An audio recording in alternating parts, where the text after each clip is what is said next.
Hello and welcome to another episode of the Modern Divorce Podcast. I am your host, Billie Tarascio, Arizona family law attorney, owner of Modern Law and Win Without Law School.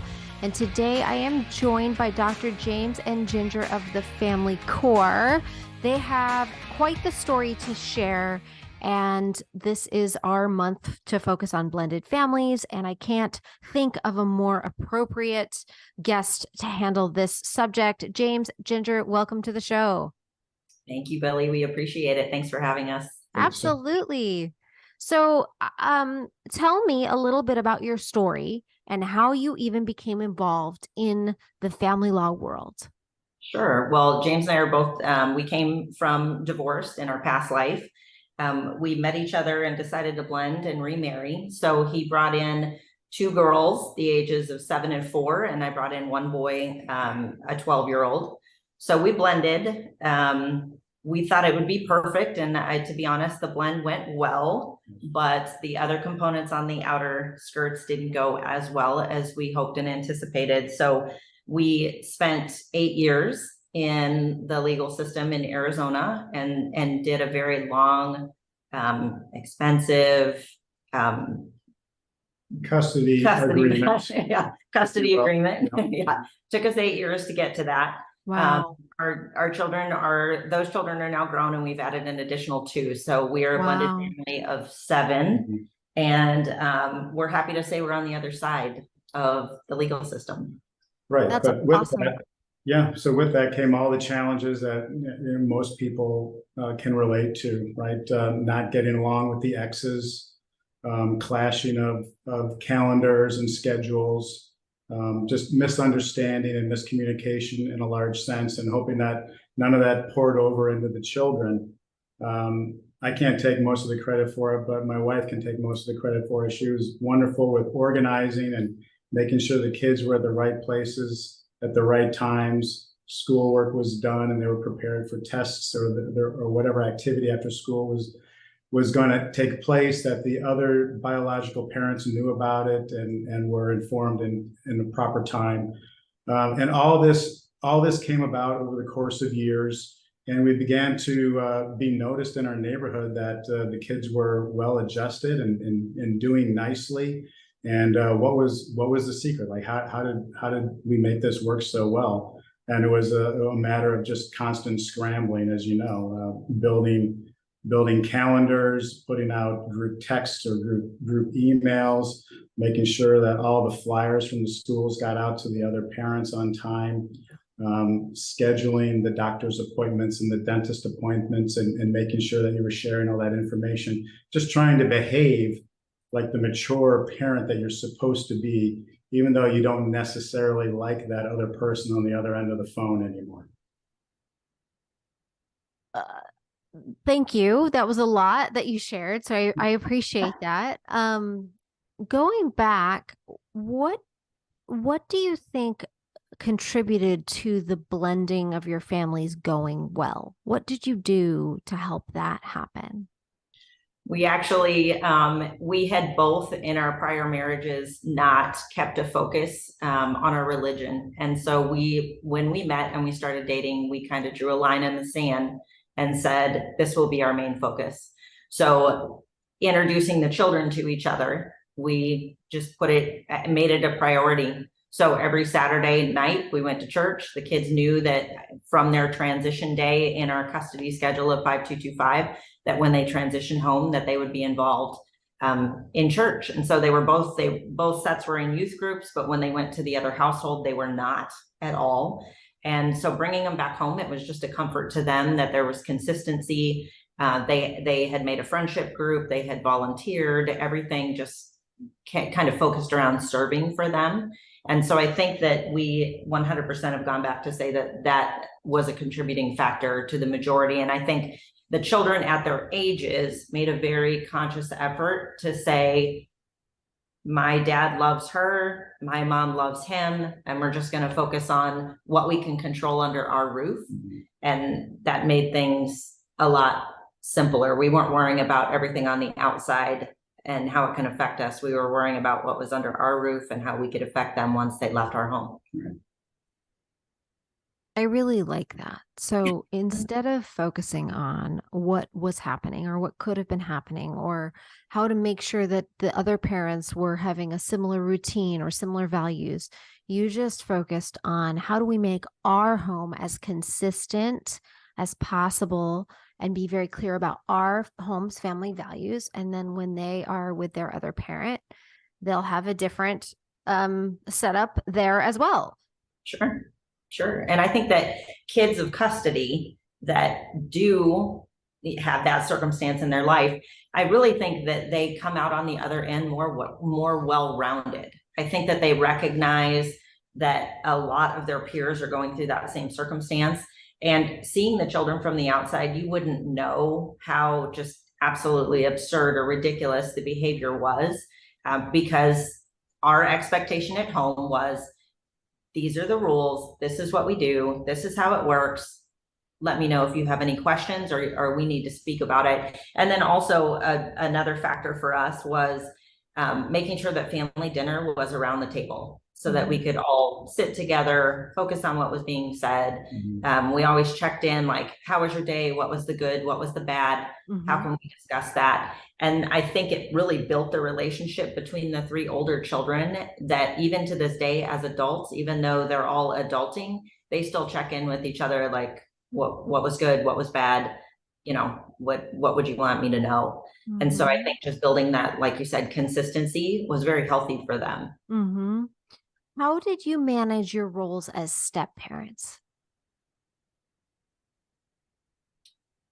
Well, yeah, again, going back to faith, essentially, you had to realize that every single time there was going to be a challenge, and that somehow you had to figure out how to take the high road when things weren't going as planned. So you needed to always, in the back of your mind, make sure that you are going to be the parent in a responsible manner and rise above if there was is there any type of disagreements going on or any resentful type of verbiage, whether it be a text, an email, or a phone call, to set it aside and just deal with the actual parenting issue at hand.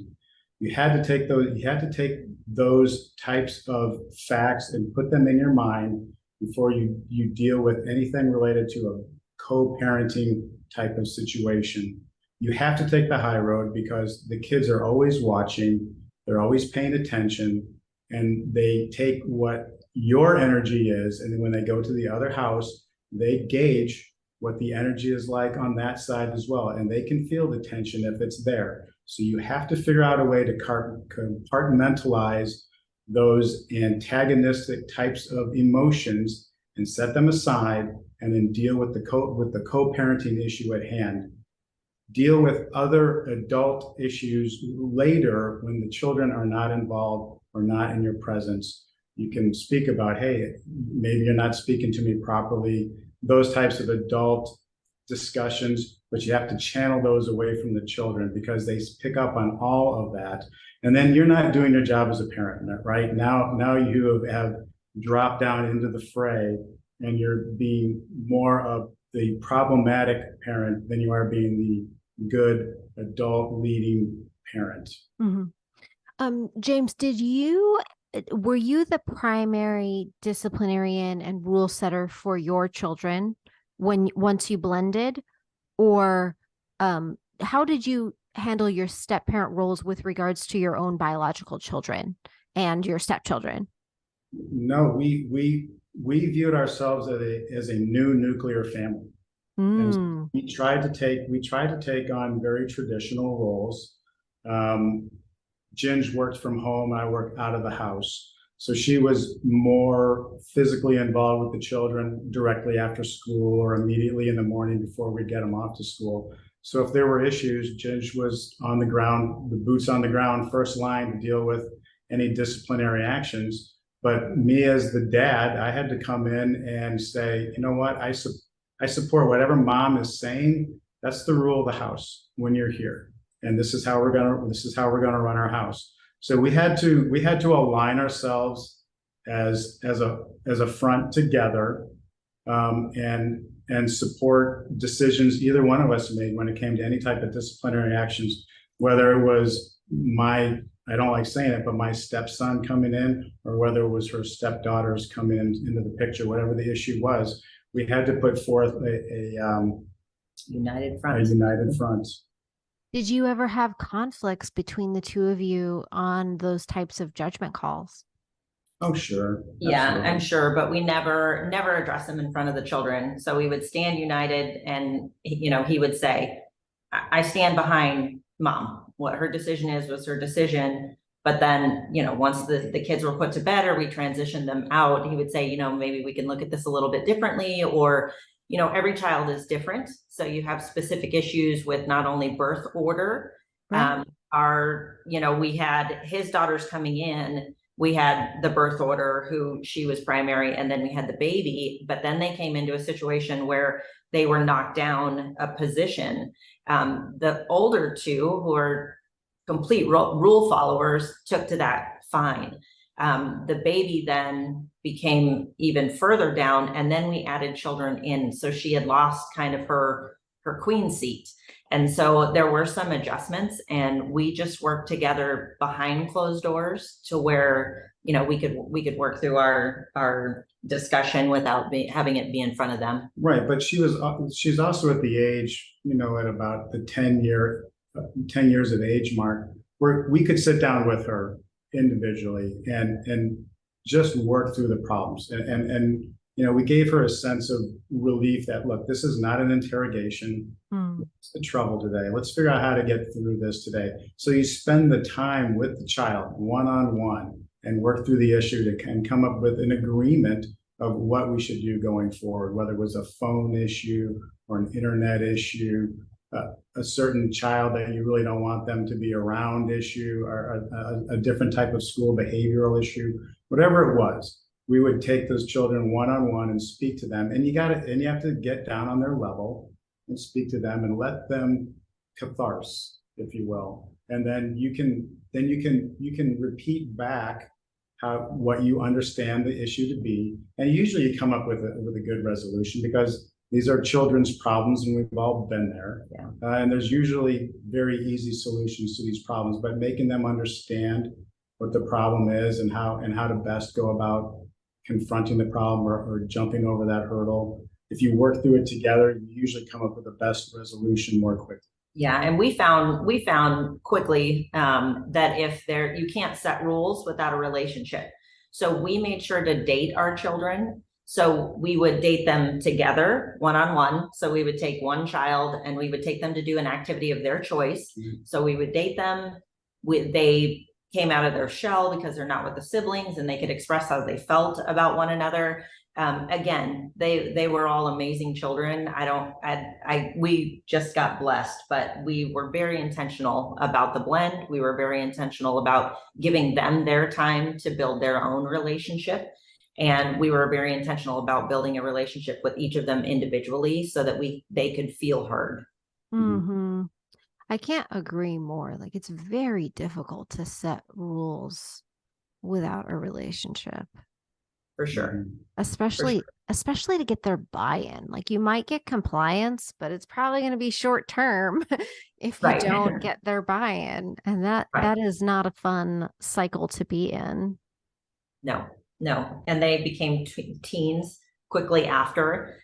So, everybody has their own way of understanding it and what they feel is fair. Mm-hmm. So we just set our rules and expectations. I mean, we literally put them on the door on the way out, the door that they leave through the garage every day.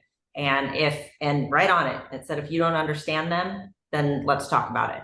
And so they knew that they could always come back to us. And, some would consider us strict parents. There's no technology in the bedroom, no computers, no phones. You don't sleep with your phone.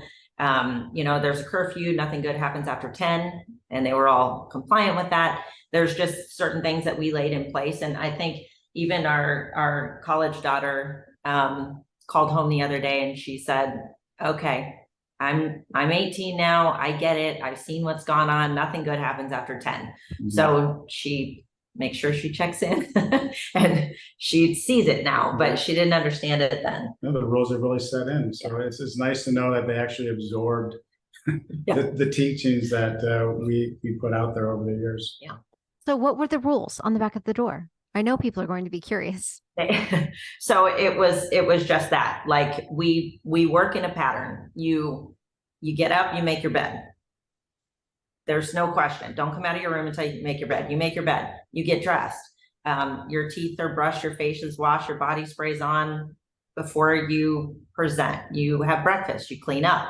Just those different patterns that we set in place. That way everybody was organized.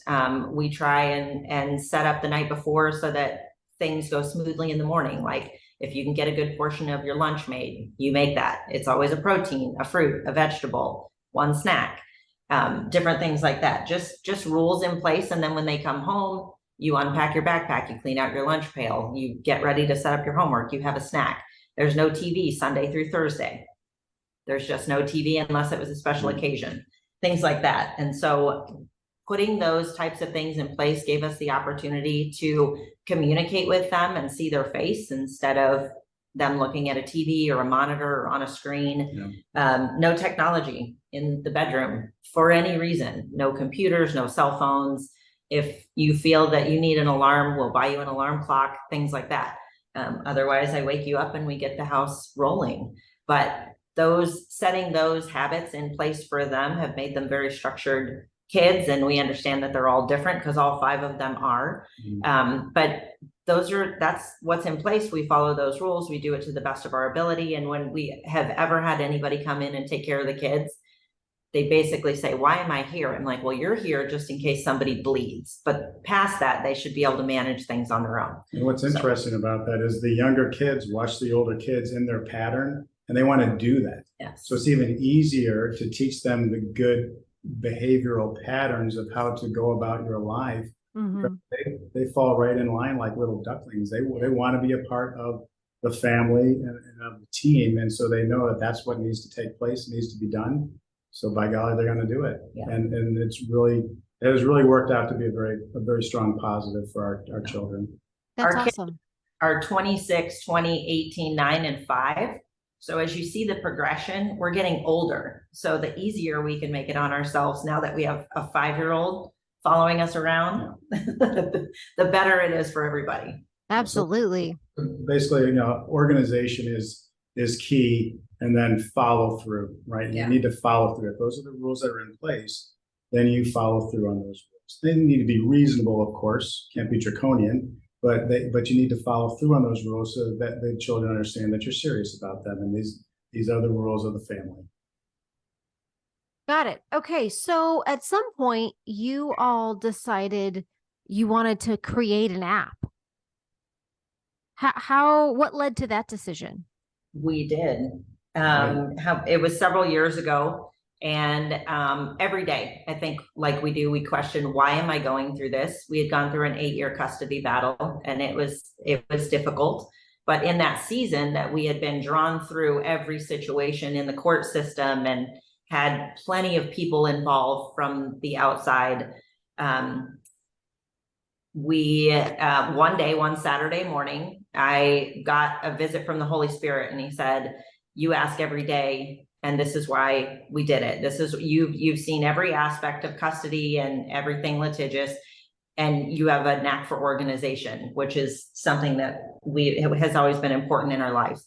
And so he said, you're going to build an app, and this is what it's going to do, and this is who you're going to help, because you understand you've been dragged through the fire and you need to shine some light on other people that are going through it as well. So I hollered for him, told him we were going to make an app, and he said, go back and tell him he picked the wrong family, because of course 8 years into this, you don't want to hear anything else about that. Mm-hmm. And after he thought through it, he said, I agree. So this is what we sat down and took the key parts of what would be an organizational just structure for families going through that same thing and put it in place. So we built it, we prototyped it for a year and had people come back and give us their feedback. Then we restructured it and relaunched it again in October of 21, Yeah. October of 21. Desktop came out in 21. The mobile came out for version 1 in the early part of 2022. Yeah, and so our intention with the 4 pillars is just helping a family that is kind of in that situation, get themselves structured and making it long-term. Our college daughter that just applied didn't have to ask us for one thing as far as like her grades, her accolades, anything like that, shot records, medical records, anything like that, because they're already stored in the platform. It's a way that we communicate in chat. It's a way that our children check in location wise, so we know that they're safe because the 3 older ones don't live at home any longer. And it was a way for us to be in communication as a family. Just by picking one app, everything's centrally located and everyone can stay in communication and organize together. Right. So we did it. Such a great idea. And it really does sound different from the, I'd say, traditional competitors on the market of Our Family Wizard or Talking Parents. It almost sounds like, like a Life 360 plus a organizational tool plus a way to communicate and keep everything kind of combined in a singular place. Yeah, for sure. It's your command center for sure. It has the chat feature, the scalable data storage, the color-coded calendar that's shareable, and the geolocation check-in. So it's kind of your command center for the family. Because you can set permissions, you can keep personal information private and away from other people on the platform unless you wish to share it with them. So you can have X's on your platform, and then you can only share the information that is pertinent to them with the biological children important for them. And they don't need to know anything about any other children on the platform if you have a blended family. Yeah. And so it's HIPAA compliant and it's COPA compliant. And so it's a command center, but you can also get that important information over to the other side when a child's moving back and forth between custody schedules. And it's a nice neutral platform. So you upload like a vaccination record, you tag the other biological parent on the document, they get a push notification. You've just done your job of communicating. There's no text, email, or phone call needed. And then when they view the document, you get a push notification back. So you know that your communication has gone through successfully and they've communicated back. And then it takes all of the inflection of how a message might get passed along out of the situation. So it's nice and neutral, it's clean, and it's all data recordable too, if in fact you need to have all that information for court, or if you get into all the tough sides of it, all that information is available. So you can basically make a record of the fact that I'm behaving like the mature parent that I'm supposed to be in the interest of the child. And the chat feature, does that work with your children and with your exes? It does. You can build any thread, group thread, or individual threads with anybody that's on the platform. You can have up to 10 family members on one platform, on the one account, and it's $3.99 a month for up to 10 family members. Wow. That's a really, really great price. Right. Well, we realize that people at all levels of the socioeconomic status have the same challenges, and we really believe that this tool helps families get along better, communicate better, and thus connect better. And so it's not about becoming a Fortune 500 company. It's about really giving back to the community. We were blessed. We blended very well, and I know, and we know that is not a usual path for a lot of families. There's a lot of struggles out there. We were possibly blessed with an organizational gene as well, and so we want to share these traits with people out there, just give them some idea of how to bring this all together, because it can be like a big dust storm out there for everybody. And we know that when people are looking for these types of products, they're usually not in a happy place looking to just be better organized. They're trying to overcome troubles and problems out there. And so we want to offer this to as many people as possible. That's just wonderful. We will make sure that this is available to all of our listeners, a link to where they can go check out for the product, sign up for the product, download the mobile app. I just want to thank you both so much for coming on the show and for sharing your story, I think it's been a really valuable podcast episode. I know people are going to love it. So if you've enjoyed this episode, make sure you like it, download it, review it, share it. And if you know someone who should be a guest on the Modern Divorce Podcast, let us know. Dr. James and Ginger, thank you so much for coming today. Thank you, Billie. We appreciate it. Thank you, Billie. Thanks so much for listening to the Modern Divorce Podcast. Remember, anything you've heard today or anything you read online is not the replacement for actual consultation with an attorney and does not create an attorney-client relationship.